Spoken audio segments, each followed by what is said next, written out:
I am on a crusade to ban the use of the word literal from all discussions of translation. I really don't like the word because it miscommunicates. Here's what I mean. If you go to the average person in a church and you say, well, what kind of Bible do you want? They will often say, well, we want a literal Bible in this church. And the assumption of their use of the word literal is that the translation is going word for word. It's following the Greek and the Hebrew as much as it can. There's no interpretation, for example, they would say. And the assumption is that if you go word for word, it's more accurate. Well, I got to tell you, that is not what the word literal means. I mean, this is just a lesson in English vocabulary. This isn't even that much about translation. This has to do with what does the word literal mean? And the problem is that people use the word literal in a way that it simply doesn't mean it. Now, I went and looked at every dictionary I could find.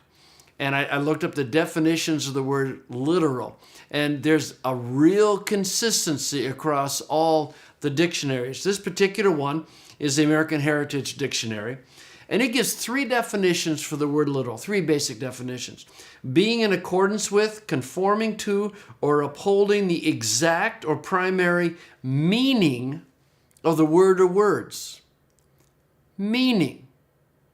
In other words, the word literal doesn't have to do with form, word for word.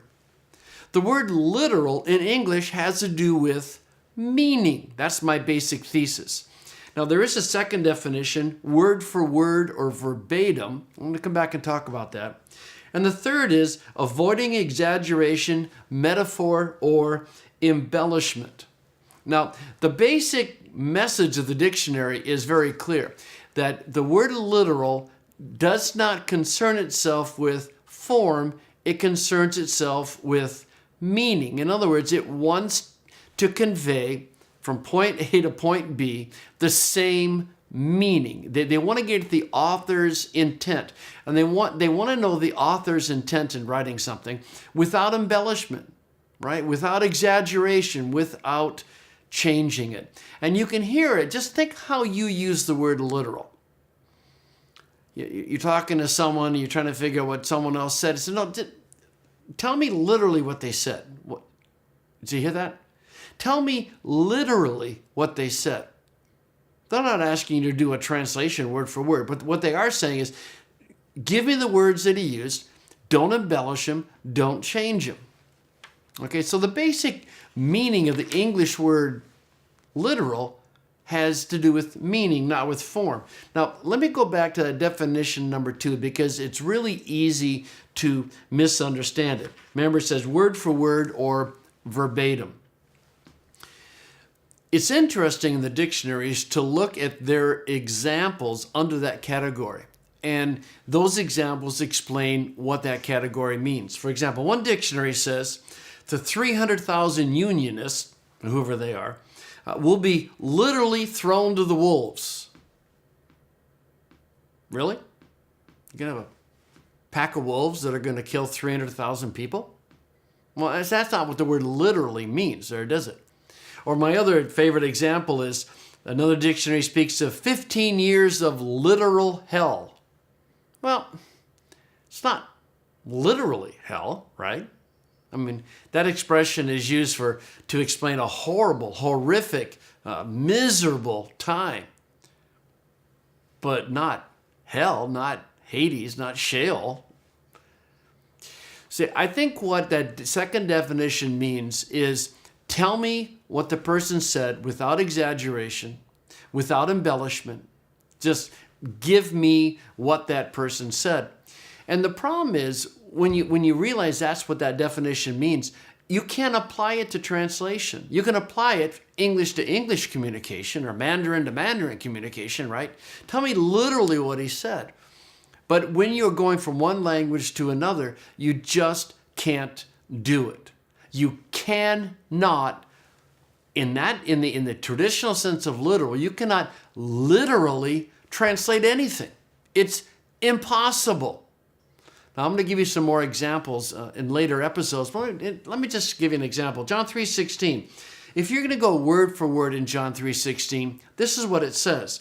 In this way, for he loved the God of the world, so that the Son, the only he gave, in order that the believing into him, not he perish, but he has eternal life.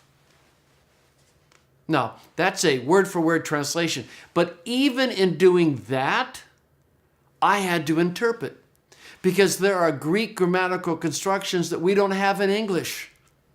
And I'm going to do another episode specifically on this verse, and I'll show you what I'm talking about.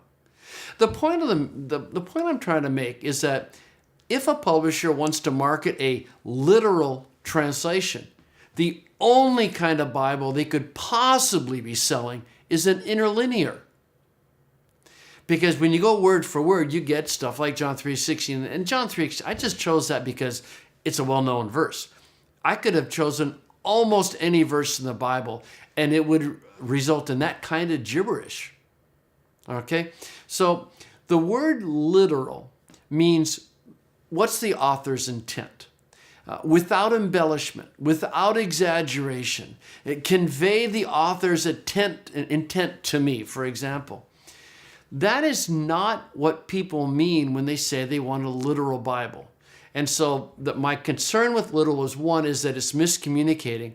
But two, it's also built on a faulty assumption that a word-for-word translation is more accurate. And we'll be talking about that. But please, if we're going to use English words, let's use words that actually mean what we say they mean.